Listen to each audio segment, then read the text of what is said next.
Uncertainty in the world model. হ্যাঁ, তার মানে সহজ কথা আনসার্টেনটি। এখন আমরা যদি এটার ভূমিকা দেখি, তার মানে ইন দ্য রিয়েল লাইফ মানে নাথিং ইজ কমপ্লিট, কোনো কিছুই পরিপূর্ণ না। এইটা যদি আমরা বুঝি যে বাস্তব জীবনে কোনো কিছু কি না, কমপ্লিট না, ফুলফিল না, পরিপূর্ণ না, তাহলে তাহলে সবকিছু কি প্রত্যেকটা জিনিসের ভিতরে আমাদের আর কি আছে, ওই মানে অনিশ্চিত জিনিসপত্র রয়েছে, আনসার্টেনটি আছে, নাথিং ইজ সার্টেন। তো এখন এইখানে তোমার এই যেহেতু আমরা এজেন্ট নিয়ে পড়তেছি, এই জন্য সমস্ত কথাগুলো এজেন্ট কেন্দ্রিক হবে। এজেন্ট কি করতে পারে? সে একটা এনভায়রনমেন্টের উপর থেকে সেন্সরের মাধ্যমে মানে কোনো কিছুকে পারসিভ করে, করার পরে কি করে ওই এনভায়রনমেন্টে আবার একটা অ্যাকশন করে থ্রু অ্যাকচুয়েটর। এই হলো একটা এজেন্টের কাজ। তাহলে আমি যে এজেন্টকে দিয়ে কাজ করাবো, সেই কাজটার ভিতরে এরকম আনসার্টেনটি থাকবে। ঠিক আছে? তো এইটা হলো আমাদের মূল ফ্যাক্ট যে নাথিং ইজ মানে complete or fulfil or sardine. তো এই কারণে আমরা এজেন্টকেও কোন অবস্থাতেই পরিপূর্ণ ধরতে পারতেছি না। আচ্ছা, তো এইটা হলো ফ্যাক্ট। এখন দেখো আমাদের তাহলে আশা করি ভূমিকাটা বুঝেছো যে আনসার্টেনিটি কি আসলে। আমরা বলতেছি রিয়েল ওয়ার্ল্ডে কোনো কিছু সার্টেন না, নির্দিষ্ট না, তো কোনো জিনিস কমপ্লিট করাও যায় না। তো কেন করা যায় না সেটা আমরা দেখি। বলছে agent can never be completely certain about the state of the external world. হ্যাঁ, কখনো সে নির্দিষ্ট না। Since there is ambiguity. Ambiguity মানে কি? যে দুই ধরনের সলিউশন হতে পারে বা দুই রকম কোন একটা বিষয়। অ্যাম্বিগুয়াস নেস তৈরি করানোর সময় মানুষ বলে, তুমি দেরি করে আসছো কেন? বলো, স্যার আমি বাস দেরি হয়েছিল, আবার রাস্তায় অনেক জ্যাম ছিল, ঘুম থেকে উঠতে দেরি হয়েছে। এই যে অ্যাম্বিগুইটি শুরু হলো। তো এই ধরনের, হ্যাঁ, তো অনেক জিনিসের এরকম অ্যাম্বিগুইটি থাকে যে সার্টেন না, আমি সলিউশন নির্দিষ্ট দিতে পারতেছি না। আচ্ছা, এরপরে কি আবার হলো অ্যান আনসার্টেনটি। রিয়েল ওয়ার্ল্ডের কোনো কিছু কমপ্লিটলি হয় না, কারণ কি? অ্যাম্বিগুইটি এবং আনসার্টেনটির কারণে। এখন আমরা দেখো হোয়াই। বলছে সেন্সর, ধরো তোমার মোবাইলে সেন্সর আছে, ক্যামেরাতে সেন্সর আছে, দেয়ার আর মেনি সেন্সরস। তার মানে আমরা হলো আজ এজেন্টের জন্য সেন্সর ইউজ করি একটা এনভায়রনমেন্টকে পারসিভ করার জন্য। তো এখানে সেন্সর হ্যাভ লিমিটেড প্রিসিশন। এর হলো একটা লিমিটেড প্রিসিশন আছে। তার মানে কি হলো, সে ট্রু জিনিস থেকে ধরো কোনো কিছু একটা ইয়ে করলো, মানে প্রিসিশন বলতে বোঝা হচ্ছে, ধরো তুমি 10টা কোশ্চেন আসছে তোমার, হ্যাঁ, 10টা কোশ্চেনের ভিতরে তুমি 9টা অ্যান্সার করতে পেরেছো। ঠিক আছে? এই 9টার ভিতরে আবার কতগুলো তুমি অ্যাকুরেটলি পেরেছো। 9টা পেরেছো, ধরো এটা আমাদের একটা প্রিসিশন। হ্যাঁ, আবার এর ভিতরে অ্যাকুরেটলি কয়টা পেরেছো, 9টার ভিতরে আবার তোমার অ্যাকুরেট কয়টা হয়েছে, এরকম ধরো। তো এই সেন্সরস হ্যাভ এই লিমিটেড প্রিসিশন আছে, সে সবকিছু নিতে পারে না। ধরো আমি বানাচ্ছি হলো একটা ওয়াটার সেন্সর, সে ওয়াটারকে সেন্স করবে, সে নিশ্চয়ই তোমার বডির টেম্পারেচারকে সেন্স করতে পারবে না। আবার বডির টেম্পারেচার যে সেন্সর, সেটা আবার ওয়াটারকে সেন্স করতে পারবে না। এটা হলো লিমিটেড প্রিসিশন। ক্লিয়ার? তার মানে তোমার ওয়ার্ক আছে 5টা। একটা হলো water sensor, weather sensor, smoke sensor, ঠিক আছে, টেম্পারেচার সেন্সর। তো এরকম ধরো 5টা এরকম আলাদা আলাদা আমাদের কি আছে, ওয়ার্ক আছে। এখন আমরা কি টেম্পারেচার সেন্সর নিয়েছি, তার মানে টেম্পারেচার সেন্সরটা সে শুধু টেম্পারেচারকে সেন্স করবে, বাকি ওয়াটার, স্মোক, তারপরে এক্সেট্রা সে পারবে না। এইটাই হলো এই আনসার্টেনটিটি। এজেন্ট সে কখনোই কমপ্লিটলি সার্টেন কোনো কিছু পারবে না, এটাই। আচ্ছা, এই কথাটা কি বোঝা গেছে বলো তো, আমি এতক্ষণ যেটা আলোচনা করলাম? হ্যালো, হ্যালো, এই কেউ আসো নাকি সবাই বাসায়? একটু কথা বলতে হবে তো, একটু অল্প আমি বেশি সময় নিব না, হ্যাঁ, একেবারে 8টার আগে শেষ করে দিব। এই কথাটুকু বুঝলে আশা করি এই চ্যাপ্টারে ভালো কিছু করতে পারবা। হুম। আচ্ছা, আমি যতটুকু বললাম এটা কি বোঝা গেছে, কথাটা বলো তো? হ্যালো, হ্যাঁ, একটু মনোযোগ দিয়ে শোনো প্লিজ। আমরা বলতেছি যে আমাদের রিয়েল ওয়ার্ল্ড এ কোনো কিছু সার্টেন না, নির্দিষ্ট না। ঠিক আছে? তার কারণ কি? প্রত্যেকটা জিনিসের ভিতরে ambiguity থাকে। মানে ২ রকম ৩ রকম একটা বিষয় থাকে। আবার আনসার্টেনিটি ও থাকে, অনিশ্চিত জিনিসও থাকে। এইটা হলো আমাদের এই চ্যাপ্টারের মূল বিষয় যে নির্দিষ্ট করে কোনো কিছু সে পাচ্ছে না। এই কারণে আমরা বলছি আনসার্টেনিটি। তো তোমার বলছে সেন্সর যেমন দেখো আ এজেন্টের যেহেতু আমরা এজেন্ট নিয়ে পড়ছি তাহলে এজেন্ট নিয়ে কাজ। এজেন্টের ভিতরে কি থাকে? সেন্সর থাকে, পারসিভ করতে পারে সে, অ্যাকচুয়েটর থাকে, তারপর সে একটা অ্যাকশন ঘটায়। তো সেন্সর ধরো, আমার কাছে তোমার কাছে সেন্সর আছে যেটা টেম্পারেচার কত ডিগ্রিতে আছে এটা ক্যালকুলেট করে দিবে। তো সে তোমার পানি পানি যে পানি একটা সেন্সর আছে পানি আইডেন্টিফাই করতে পারে। আবার একটা সেন্সর আছে আগুন আইডেন্টিফাই করতে পারে। আরেকটা সেন্সর আছে ধরো তোমার গ্যাস আইডেন্টিফাই করতে পারে। তাহলে এই যে একটা সেন্সরের ভিতরে একটা লিমিটেশন আছে না? এটাই হলো আমাদের আনসার্টেনটি। হ্যাঁ? এ বলছে সেন্সরস হ্যাভ লিমিটেড প্রিসিশন। এরপর বলছে দেখো camera has only so many pixels to capture an image. ক্যামেরার ভিতরে যে সেন্সর আছে সে কি করতে পারে? ওই ইমেজ ক্যাপচার করতে পারে। যেগুলো আমরা বললাম যে বডি টেম্পারেচার এর সেন্সর দিয়ে আমরা বডির তাপমাত্রা মাপতে পারবো। হ্যাঁ? কিন্তু ওইটা দিয়ে আবার আমরা দেখা যায় সূর্যের তাপমাত্রা মাপতে পারতেছি না। ঠিক আছে? ওইটা আবার অন্য জিনিস লাগতেছে। তো এইটা হলো আবার বলছে সেন্সর হ্যাজ লিমিটেড অ্যাকুরেসি। তার অ্যাকুরেসি আছে। বলছে tachometers estimate of velocity is approximate. তো tachometer কোনটা? যে তোমার ওই যে গাড়ির যে স্পিডোমিটার না? ওইগুলাকে বলে। হ্যাঁ? তো এখন tachometer সে এস্টিমেট করতে পারে ভেলোসিটি গতিটা। অ্যাপ্রক্সিমেট একটা গতি সে আমাদের কি করে? দেয়। যে কত দ্রুত যাচ্ছে ডিভাইডেড বাই টাইম। এরপর দিয়ে tachometer আমাদের একটা মোটরসাইকেলের গতি, বাসের গতি এগুলো আমাদের ক্যালকুলেট করে দেয়। শুধু এটা পারে। তার মানে অ্যাপ্রক্সিমেটটা দেয়। একেবারে এক্সাক্টলি পারে না। তো এইগুলো আমাদের লিমিটেশন। তো এখন দেখো তারপরে উম আমাদের এটা there are hidden variables that sensor can see, কিছু ভেরিয়েবল যেটা দেখতে পারে না। বলছে একটা ভেহিকল বিহাইন্ড লার্জ ট্রাক, একটা ভেহিকলের পিছনে কি আছে? or storm clouds approaching.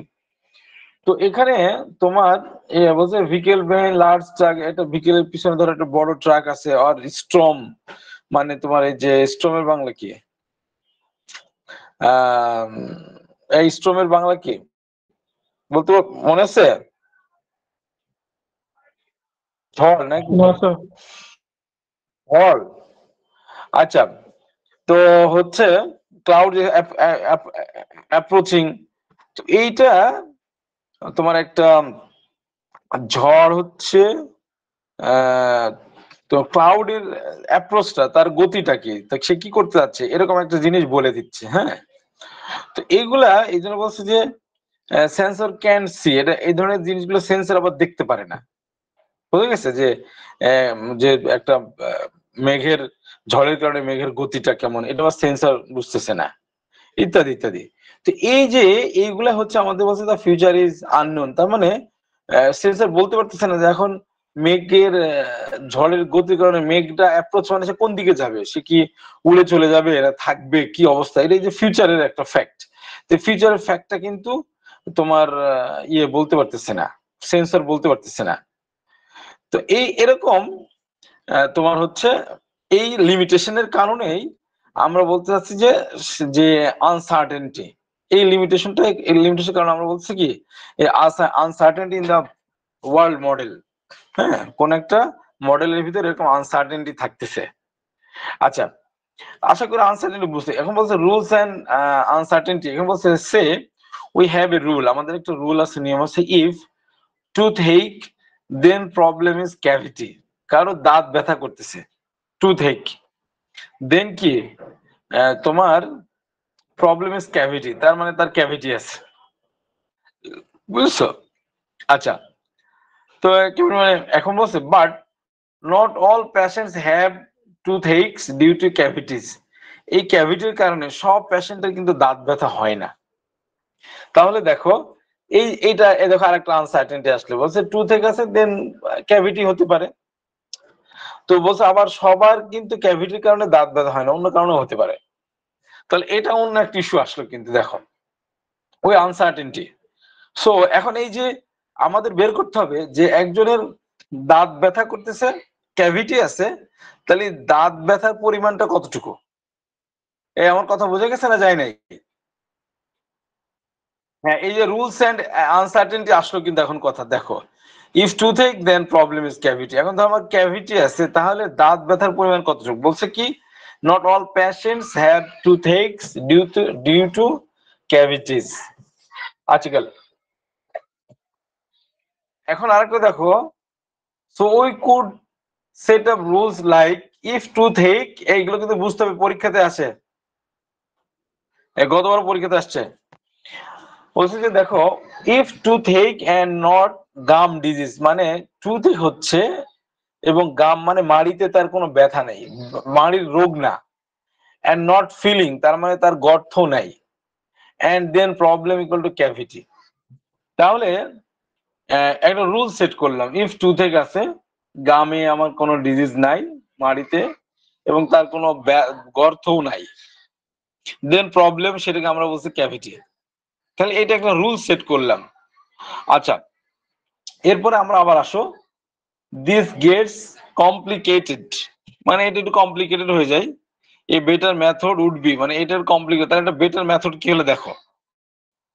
বলছে if toothache then problem is cavity with এত প্রবাবিলিটি। এখন ওই যে আমরা বললাম যে দাঁত ব্যথা হচ্ছে, তাহলে ক্যাভিটি হওয়ার পরিমাণটা কতটুকু, ওই প্রবাবিলিটি আমাদেরকে বের করতে হবে এখন। তাহলে প্রবাবিলিটি বের করার জন্য কি করতে আমরা সামথিং ডিভাইডেড বাই সামথিং, তাই না?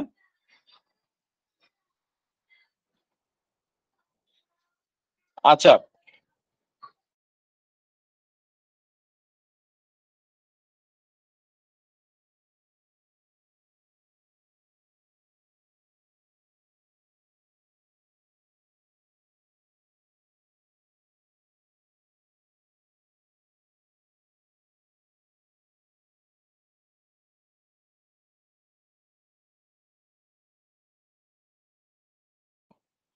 আচ্ছা, তো এখানে হ্যালো, শুনতেছো তো সবাই?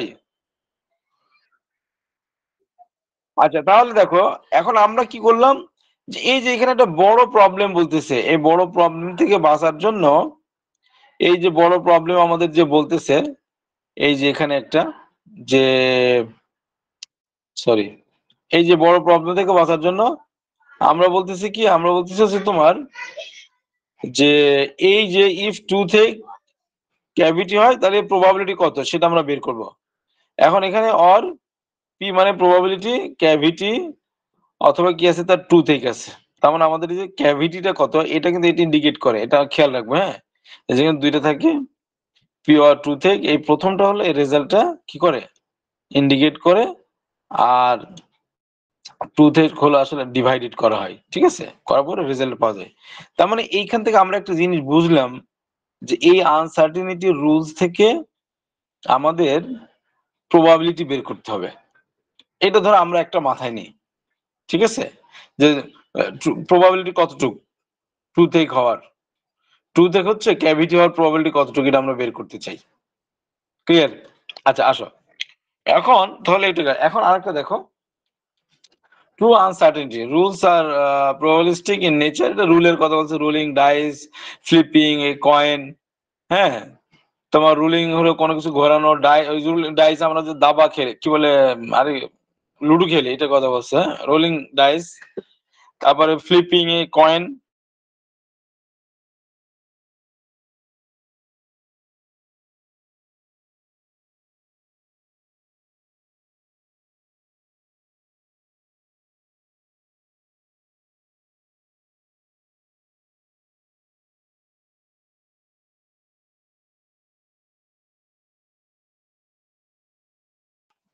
আচ্ছা, এখানে বলছে ট্রু আনসার্টেনটি, এটা একটা। তারপরে দেখো লেজিনেস, এটা হলো মানে কেউ যদি অলসের কথা বলছে সেক্ষেত্রে হলে কি হবে। তো বলছে যে too hard to determine exceptionless rules একটা। তো এটা হচ্ছে রেজিনেস, মানে একটা লেজিনেসের ক্ষেত্রে এটা।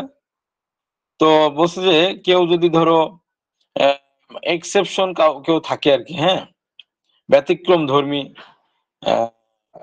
একটা রুল যদি আমরা করতে চাই, বলছি এই ধরনের জিনিসগুলো করা খুব হার্ড, কঠিন। এটা একটা ফ্যাক্ট। তো বলছে এখানে takes too much work to determine all the relevant factors. তার মানে এখানে কি হয়, প্রচুর পরিমাণে কাজ আমাদের এখানে কি করতে হয়, কনসিডার করতে হয়। Too hard to use the enormous rules that result. এবং এখানে তোমার এই মানে গণনাকৃত যেই রুলগুলো থাকে সেগুলো আবার বের করতে হয়। তো এইটা এই জন্য বলতে লেজিনেসের, একজন লোক অলস তাকে বের করা অনেক কঠিন। তার মানে আমরা মূলত পড়তেছিলাম কি, যে আনসার্টেনটি ফ্যাক্টটা কি হলো, যে কোনো জিনিসই আমরা কমপ্লিটলি করতে পারি না। এইগুলো কিন্তু আমরা আলোচনা করতেছি এখনো, কোথায় কোথায় হতে পারে। হ্যাঁ, এবং আমরা রোলিং ডাইস এর ক্ষেত্রে পাই না, ফ্লিপের ক্ষেত্রে, ফ্লিপ মানে ঘোরানো, একদিক তার একদিক ঘোরানো, একটা কয়েনকে ঘোরানো, তাই না? আমি জানি না কোনটা আমার আসবে, আনসার্টেন, প্রবাবিলিটি কতটুকু বের করতে চাই। আচ্ছা, তো এইগুলো হচ্ছে, তারপর থিওরিটিক্যাল ইগনোরেন্স। একদম মানে ধরো তোমার ইগনোরেন্স মানে কি, অজ্ঞ। হ্যাঁ, তো বলছে যে don't know all the rules, সে সব নিয়ম জানে না। এটা হলো তার একটা থিওরিটিক্যাল ইগনোরেন্স। তার মানে এখানে আমাদের কি প্রবাবিলিটি আছে, তাহলে কতটুকু জানে, এটা একটা ফ্যাক্ট। আবার বলছে problem domain has no complete theory, medical diagnosis. বলছে এখানে দেখো, এই ডোমেইন মানে নির্দিষ্ট একটা এরিয়া, মেডিকেল হতে পারে, ইঞ্জিনিয়ারিং হতে পারে, তারপর ফার্মাসি হতে পারে, এরকম একটা area has no complete theory. বলছে যে এই যেমন মেডিকেল ডায়াগনোসিস, এটা হলো তোমরা ডায়াগনোসিস করে বের করতে হয়, তার কোনো কমপ্লিট থিওরি নাই। হ্যাঁ, একটা রেঞ্জ দেওয়া আছে যে ঠিক আছে হিমোগ্লোবিন 5,000 থেকে কথার কথা 70,000 থাকলে ভালো, ধরে নাও, এই যে একটা রেঞ্জ এরকম। তো এখানে হলো প্র্যাকটিক্যাল ইগনোরেন্স, মানে বাস্তব অজ্ঞতা আছে, যে don't know the rules, but সে কোনো নিয়ম জানে না এখন, বাট সে অন্য কিছু একটা জানে, এরকম। তো যাই হোক, সরি আমার একটু ভুল হলো, practical ignorance, do know the rules. সে এক ধরো প্র্যাকটিক্যাল ইগনোরেন্সটা কি, যে তার বাস্তব একজন গাড়ি ড্রাইভিং করতে পারে ধরো, তো গাড়ি ড্রাইভিং সে কিছু নিয়ম কানুন জানে, কিন্তু তার হলো থিওরিটিক্যাল নলেজ নাই। কিছু প্র্যাকটিক্যাল নলেজ আছে, থিওরিটিক্যাল নলেজ নেই। যেমন আমরা একটা কোড করতে দিলাম, থিওরিটা আমার ভালো মতো না জানা থাকে, আমি আসলে কোডটা কমপ্লিট করতে পারবো, হয়তো কিছু পারবো। এনিওয়ে, যেমন আমাদের যারা বিল্ডিং এর কাজ করে, যারা রাজমিস্ত্রি, তারা কিন্তু বিল্ডিং বানাচ্ছে সে একেবারে জীবনের পর জীবন, বছরের পর বছর, কিন্তু তাকে যদি বলা হয় ঠিক আছে আপনি কয়তলা পর্যন্ত বানিয়েছেন, 5 তলা, তা আচ্ছা আমাদের একটা 20 তলা বিল্ডিং এর ডিজাইন দেন, ও আর পারবে না, কারণ ওর থিওরিটিক্যাল নলেজ নাই। তো এইটা হলো প্র্যাকটিক্যাল ইগনোরেন্স। এনিওয়ে, তো এই থিওরিটিক্যাল ইগনোরেন্স থাকতে পারে, প্র্যাকটিক্যাল ইগনোরেন্স থাকতে পারে। আচ্ছা, এখন দেখো আমাদের হলো এই যে লজিক্স, আমরা এটা গতদিন পড়ে আসছি, এই জন্য এটা আমরা পড়াচ্ছি না।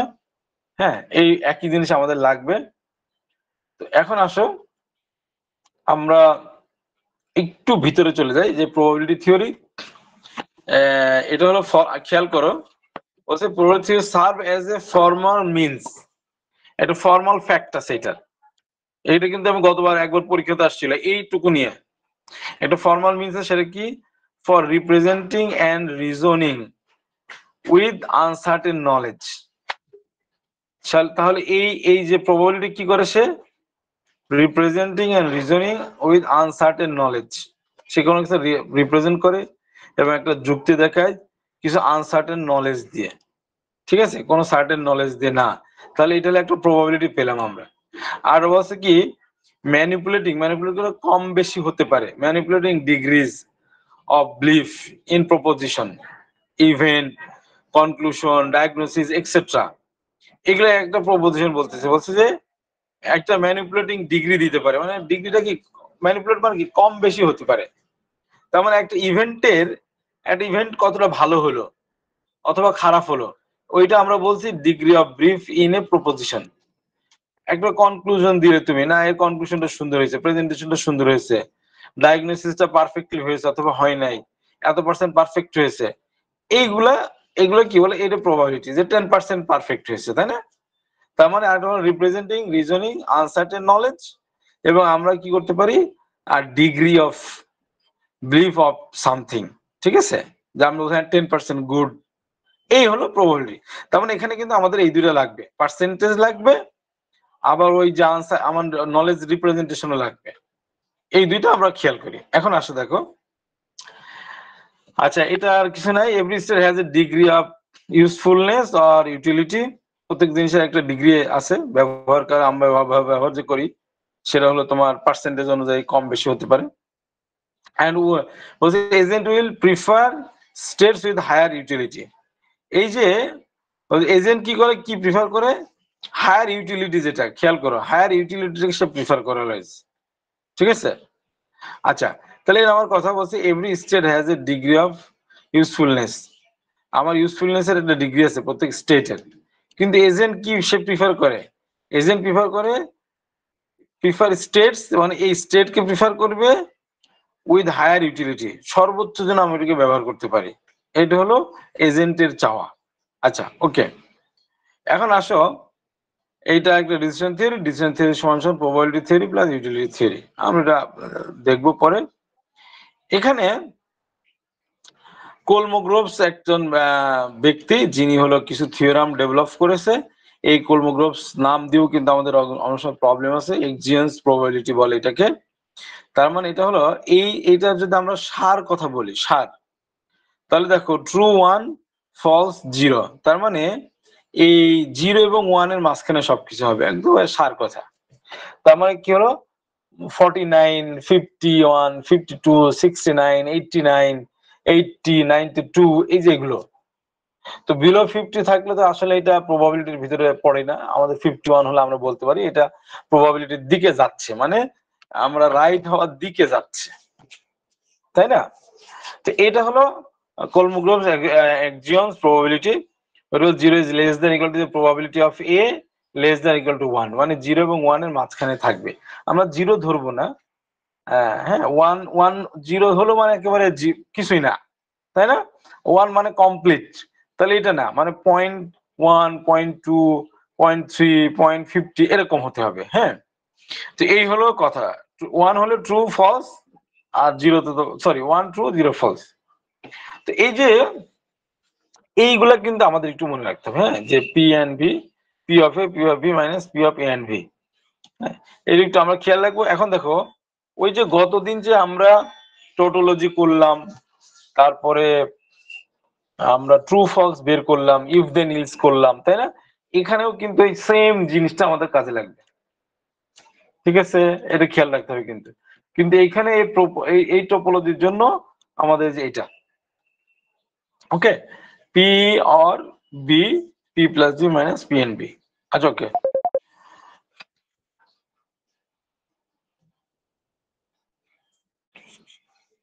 আচ্ছা আসো এখন এইখানে একটা প্রবলেম আছে, দেখো ইনফারেন্স অনুমান করতেছে ইউজিং ফুল জয়েন্ট ডিস্ট্রিবিউশন, এই তোমাদের টাইম হলে কিন্তু বলো, হ্যাঁ। তো এখানে start with the joint probability, খেয়াল করো জয়েন্ট প্রবাবিলিটি ডিস্ট্রিবিউশন, আমরা এখন এই যে এর আগে যেগুলো পড়লাম সেগুলো দেখতেছি।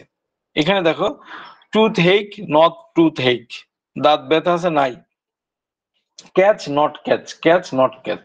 এখন আসলে দেখো ক্যাভিটি, এটা আমাদের 0.10 এত, ক্যাচ কত এত, আর নট টু থেকে ক্ষেত্রে এত এত, ক্যাভিটি ইত্যাদি, আর নট ক্যাভিটি হলো এগুলা। তেমন এটা ধরো আমাদের একটা ট্রুথ টেবিল বা সামথিং লাইক দিস, ঠিক আছে। এখন এটা আমরা বের করতে যাচ্ছি যে টু থেকে প্রবাবিলিটি অফ টু থেকে, তাহলে দেখো এটা দেখো নট টু থেকে, তাহলে কি এখানে আমার আসার প্রয়োজন আছে? এই বলো তো, কথা বলো তো, হ্যালো, এইটা বলছে কি আমাদের এই প্রবলেম থেকে আমরা বের করতে যাচ্ছি যে প্রবাবিলিটি অফ টুথেক, তো আমরা যদি প্রবাবিলিটি অফ টুথেক বের করতে চাই তাহলে এখানে আমরা বলছি নট টুথেক, তো আমরা কি এখানে আসবো আর আসবো না, বলো তো, এখানে আসার তো প্রয়োজন নেই, আননেসেসারি।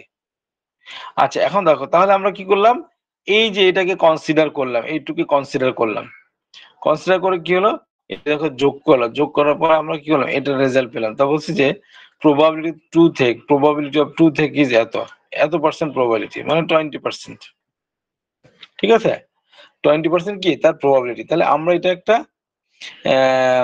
ক্যালকুলেশনের মাধ্যমে বের করলাম এটা, হ্যাঁ। তোমার এটা দেখা একটা full joint probability distribution for the toothache cavity catchword. আচ্ছা, এটা আরেকটা বলছে যে ইনফারেন্স বাই, মানে ইনফারেন্স মানে অনুমান, ঠিক আছে। ইনফারেন্স বাই এনুমেরেশন, এনুমেরেশন মানে গণনা, এনুমেরেশন মানে কি গণনা, অনুমান করছে গণনার দ্বারা, এই যে এনুমেরেশন। এখানে ওইটা ইনফারেন্স বাই এনুমেরেশন। আমরা এখন বলছি কি দেখো, বলছে can also compute conditional probability. তাহলে ওইটা, এটা আগেটা কি হলো, এটা জাস্ট একটা প্রবাবিলিটি। এই দেখো ফুল জয়েন্ট প্রবাবিলিটি, খেয়াল করো, ডিস্ট্রিবিউশন ফর টুথ হেক। আর এখানে কি বলছে যে can also compute conditional probability, তার মানে কন্ডিশনাল প্রবাবিলিটি এখান থেকে ক্যালকুলেট করতে পারি। যে পি নট ক্যাভিটি, এটা নট ক্যাভিটি, আবার হচ্ছে টুথ হেক সেটাও আছে। তাহলে এটা সমান সমান আমরা বললাম কি, যে P of cavity and toothache divided by এটা, এটা কিন্তু এটা এই দাগটা এখানে যাবে, হ্যাঁ। এখন হলো কি দেখো, তাহলে ক্যাভিটি গুলা কি কি আছে দেখো, নট ক্যাভিটি 16, তাই না, আর হচ্ছে এই যে এইটা, তাই না, এই দুটো যোগ, আর এন্ড টুথ হেক কত, টুথ হেক কি আছে দেখো। আচ্ছা, তো আমাদের এখানে and toothache not cavity হলো, সরি নট ক্যাভিটি হলো এই যে এটা, আমার এখন হলো দেখো নট ক্যাভিটি হলো যে এটা 64, হ্যাঁ, নট ক্যাভিটি 64, আর টুথ হেক তোমার এই যে টুথ হেক হলো এটা, ঠিক আছে, এই দুটো যোগ হলো। আর নিচে এই যে টুথ হেকের যা ছিল, এটা এটা এটা এই সবগুলো দেখো যোগ হয়েছে, এই দেখো খেয়াল করো, এটা এটা এটা এটা, এরপর রেজাল্ট কি আসলে আমাদের এইটা হলো আমাদের রেজাল্ট। তখন এটা আমাদের এই যে কন্ডিশনাল প্রবাবিলিটি, এবং কন্ডিশনাল প্রবাবিলিটি কিন্তু এগুলো কিন্তু পরীক্ষাতে আসে, ঠিক তোমাকে এইভাবে প্রবলেমটা সলভ করতে হবে। আচ্ছা, তারপর এখানে এটা বলছে ইন্ডিপেন্ডেন্স। আচ্ছা, এটা আমাদের প্রয়োজন নাই, এখানেও নাই, বেস থিওরাম আমরা আগেই করে এসেছি, এখানে আমাদের নাই, এই চ্যাপ্টার শেষ। হ্যালো, চ্যাপ্টার শেষ, হ্যাঁ। এই বলছিলেন জন্য আমরা বললাম এটা খুবই ছোট চ্যাপ্টার, এটা বেসিক্যালি আনসার্টেনিটির সাথেই, কিন্তু এই চ্যাপ্টার থেকে 5 মার্কের কোশ্চেন আসে। সেই কোশ্চেনটা কি থাকে, কোশ্চেনটা থাকে তুমি দুইটা প্রবলেম করবে এখান থেকে। এক নম্বর হলো এই কলমোগ্রোভস এর এই ইকুয়েশনটা, এই যে এইটা, যত কিছু আমরা পাবো 0 এবং 1 এর মাঝখানে, ওর সাথে এইটা আমরা ধরে রাখবো, ঠিক আছে। তাহলে দুইটা জিনিস হলো। এরপর আসলো তোমার এই যে জয়েন্ট ডিস্ট্রিবিউশন, এইটা এই গতবার এই ধরনের কোশ্চেনে কিন্তু ম্যাক্সিমাম টাইম আসে। আসার পরে আমাদেরকে বলে যে জয়েন্ট ডিস্ট্রিবিউশন বের করতে, আর এই যে ফুল জয়েন্ট ডিস্ট্রিবিউশন, আর একটা তোমার বের করতে বলে হচ্ছে এই যে এইটা প্রবাবিলিটি ডিস্ট্রিবিউশন। এই হলো এই তিনটা কোশ্চেন থাকে, একটা প্রবাবিলিটি ডিস্ট্রিবিউশন, একটা ফুল জয়েন্ট ডিস্ট্রিবিউশন, আর একটা হচ্ছে তোমার কি বললাম, এই যে কলমোগ্রোভস এর এই সূত্রটা। এই মনে থাকবে? আমাদের এক্সাম কবে বলো জি তো, স্যার। এক্সাম কবে? আরে আমাদের কুইজের কথা বলো। আচ্ছা, তাহলে আমাদের কুইজে থাকলো হচ্ছে লজিক্যাল এজেন্ট এবং আনসার্টেনটি। ক্লিয়ার? কি ট্রু ফলস দিব? ট্রু ফলস তো খারাপ করবে। স্যার ট্রু ফলস দেন। এই স্যার সহজে ট্রু তো ফলস দিবে। দেন। শোনো শোনো,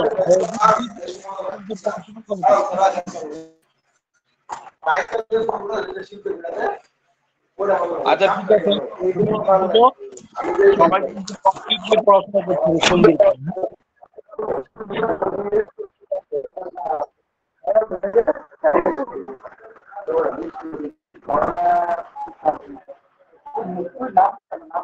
রোল হচ্ছে। রাহাত মাইকটা অফ কর।